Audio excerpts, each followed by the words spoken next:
Okay guys, today I'm going to show you how to use the slab roller. So this big roller right here essentially acts like a rolling pin riding on these rails. So like that, and what it does is create an equal space in there so that we know that our slab is always going to be a perfect thickness. So how do we go about using this?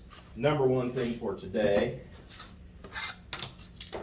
we're going to take our block of clay and we're going to take a slice off of it. So I'm going to measure over 1/2 inch. I'm going to mark that on there. A little bit more is fine, but take it off of the good end.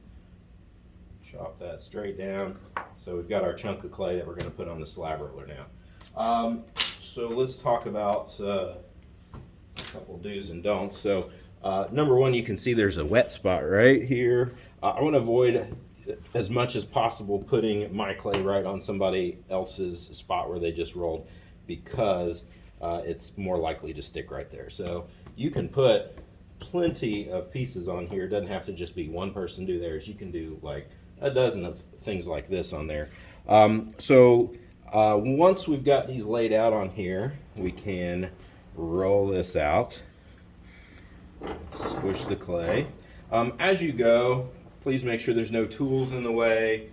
Make sure you don't go too fast so that you bang it down on this end and roll it back and bang it that way. If you're the person that breaks the slab roller, everybody will have to use rolling pins, which I don't think you want to be the person that causes everybody to have to go through that extra work. On a small project like this, not a big deal. I wanted to tell you, really the only way that you can mess up your slab on here is if this canvas gets wrapped around this wheel, because it'll create a thinner slab. So just make sure the canvas is always either up or just completely flipped down while you're going back. So again, don't go too fast when we get to the back. Now we can unwrap it and it's like Christmas morning. Okay, so now let's talk about what to do with this little slab. I'm going to zoom in for you so you can see.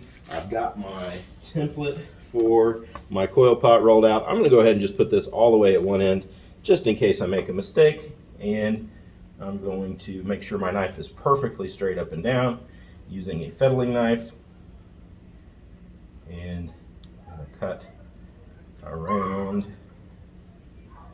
that shape and make sure it's perfectly vertical. The temptation, it seems like people like angle it while they're cutting, and then you end up with a slab that's kind of funky. So all the way around, got a little escape piece. All right, so once you determine whether that's good or bad, again, if it's just a little off, you can always fix it up a little bit. But once you've got that piece of clay cut out, you're happy with that, we're gonna reclaim this piece. So you've already got a little piece of reclaimed clay in your bucket. It doesn't hurt to go ahead and add that to this so that you just have one bigger block of reclaimed clay. So again, I'm going to take this for a piece this size. I need a bigger hole, and fill that with water, and that will soften this back up, because ultimately you can see that moisture left it when I rolled it out, so I need to add that moisture back to it. Okay, so that's part of the reclaiming process. All right, go team.